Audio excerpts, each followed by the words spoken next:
New Tennessee quakes. Could America's deep underground seismic scar be a reawakening? We're talking about the new MADRID seismic zone, stretching from the Blue Ridge Mountains, Tennessee, all the way down to Alabama. This is the area right here. This is today's quake, another 2.2, about 8.5 kilometers depth. It's not very deep, but we've had recent quakes right here off of Florida, Alabama, in the Louisiana, in the Gulf of Mexico area. You can see here also, these are underground asphalt volcanoes. This is a volcanic area, and these asphalt volcanoes were just recently found as a type of volcano. Most of them are from what geologists believe in the Gulf of Mexico. And this, as you can see here, is the ridge that we're talking about along the Mississippi River and stretching this way as well. All of this is the New MADRID fault line. And going back to Seismo Berkeley, this is the activity that we had today, 2.2. And this week, we've had this activity here. This is the week's activity. And if we go to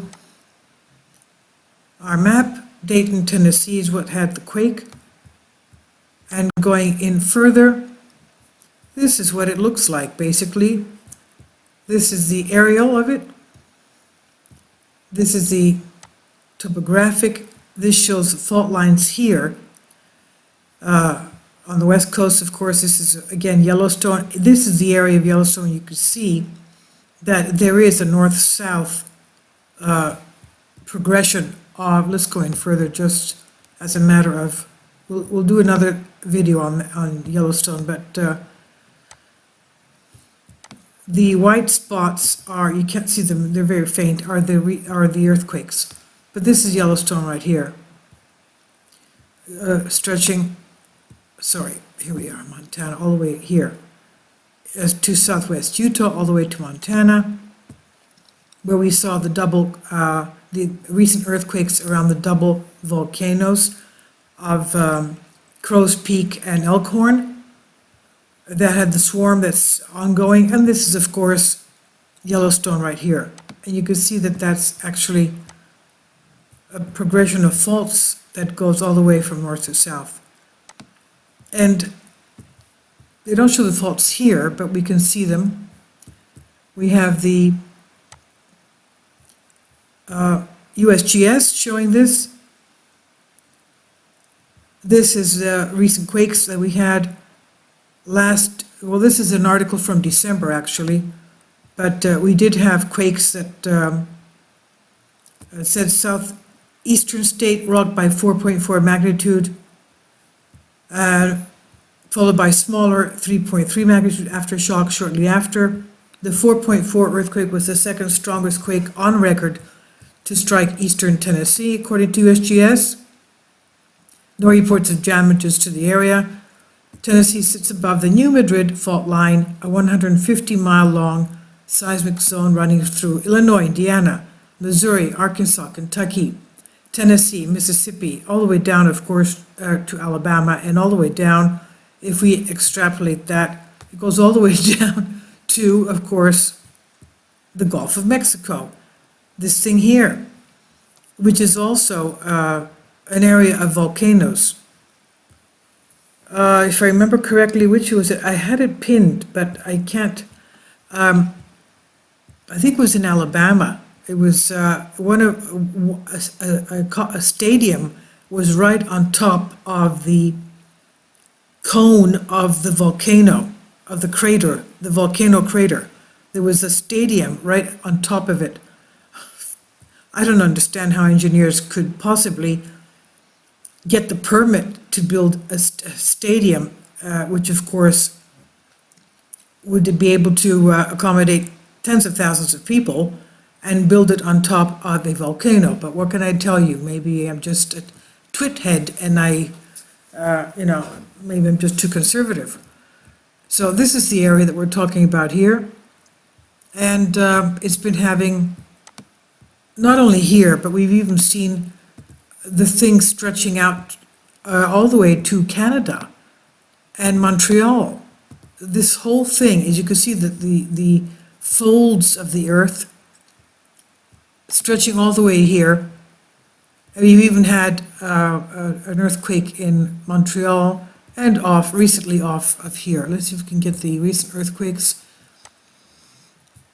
Change it a little bit so you can see it a little bit better with the aerial. Okay. No, they don't have them. Well, they have something there. There's Montreal right there. I used to live there. Beautiful place, but I don't know how it is now. It was long ago. And you can see even off the coast. And if we go to the street, okay, the dark patches show the population. You can see how most of the population in the United States, of course, is on the eastern half of the continent, okay? So the black is the population. Denver, of course, and where are we? Let's go in a little bit more because we can't see. It's very, okay, we're going into Birmingham, Alabama, Nashville, Tennessee, and this is our quake for today. Okay, right along the folds, right here. Dayton, right here along the folds. All of this. Here is the New Madrid fault line. So,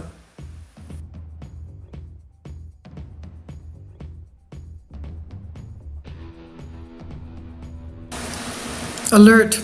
Could America's deep underground seismic scar be reawakening? Because large earthquakes aren't supposed to be happening in Tennessee.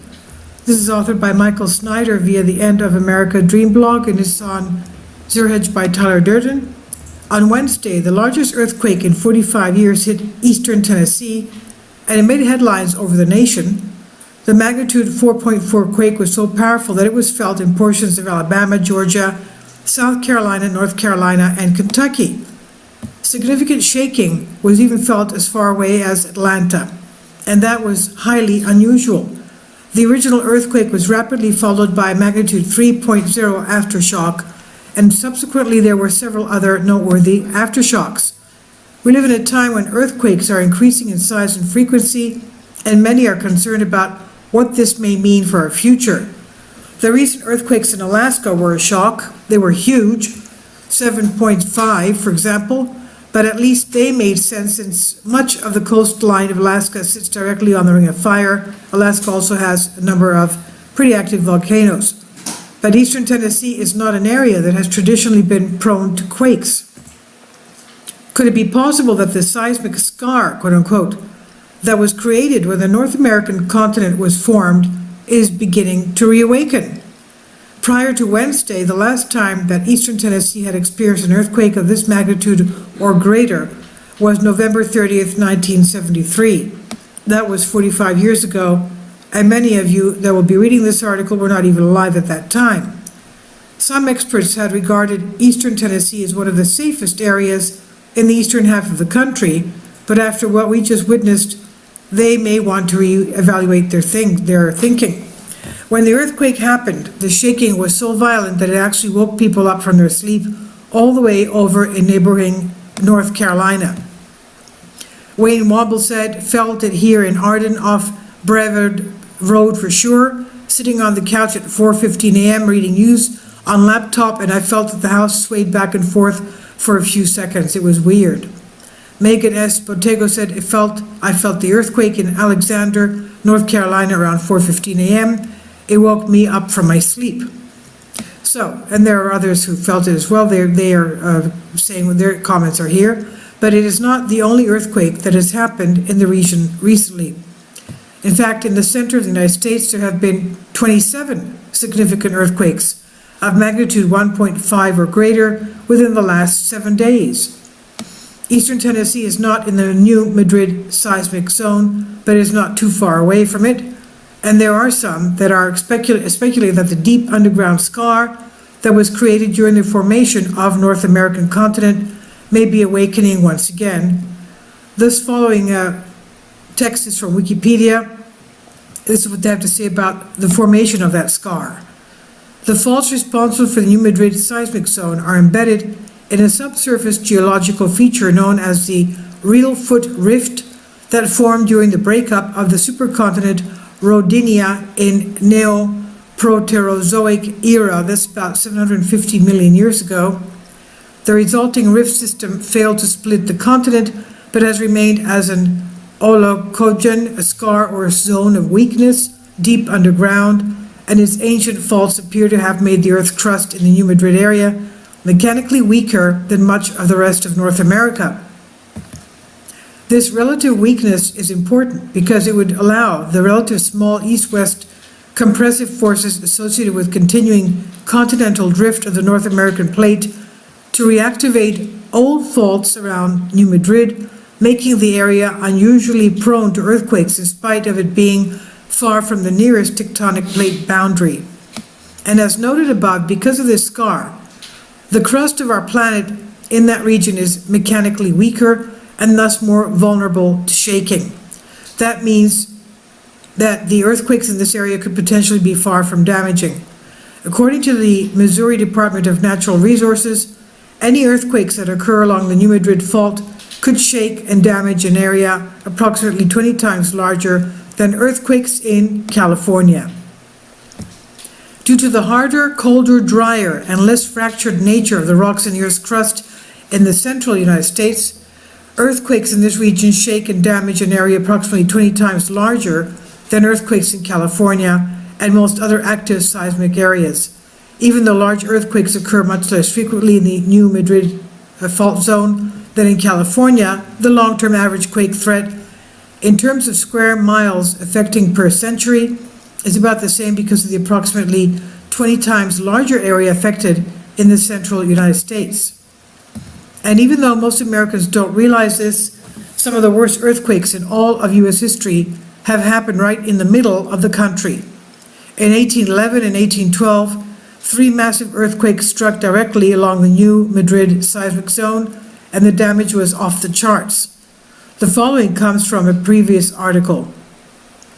Those earthquakes in 1811-1812 tore thousands of very deep fissures in the ground. They caused the Mississippi River to actually run backwards in some places, and they caused sidewalks to crack in Washington, D.C., and church bells to ring in Boston.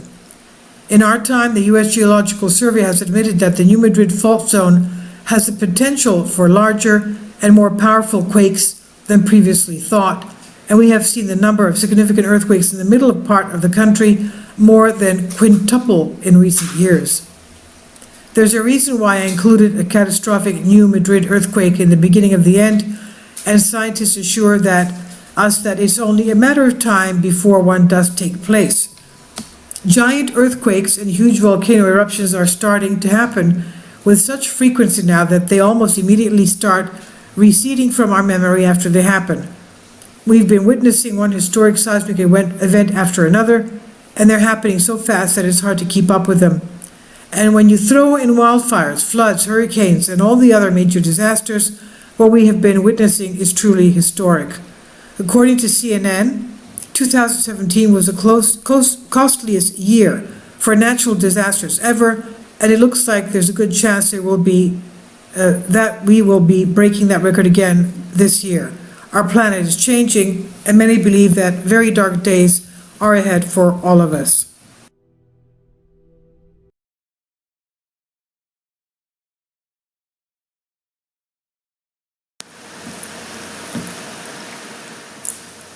If you'd like to join me on my Patreon account, you will hear content not covered by mainstream media. These riveting stories will be based on my research, and I will state my opinions and give my personal insight on diverse and controversial subjects and world events not covered by mainstream media, and not supported by YouTube guidelines. So whatever I have on my Patreon, most of those will not be on my YouTube channel. Please consider becoming a member today. More of the most significant and important videos will be on my Patreon channel. Your support helps me to continue my research and keeps this YouTube channel alive. And we depend on your support, your generous charity, because we help economically challenged families here in Athens, Greece, in Kapota, and we also help the young generation with university tuition and the community around our church. Thank you.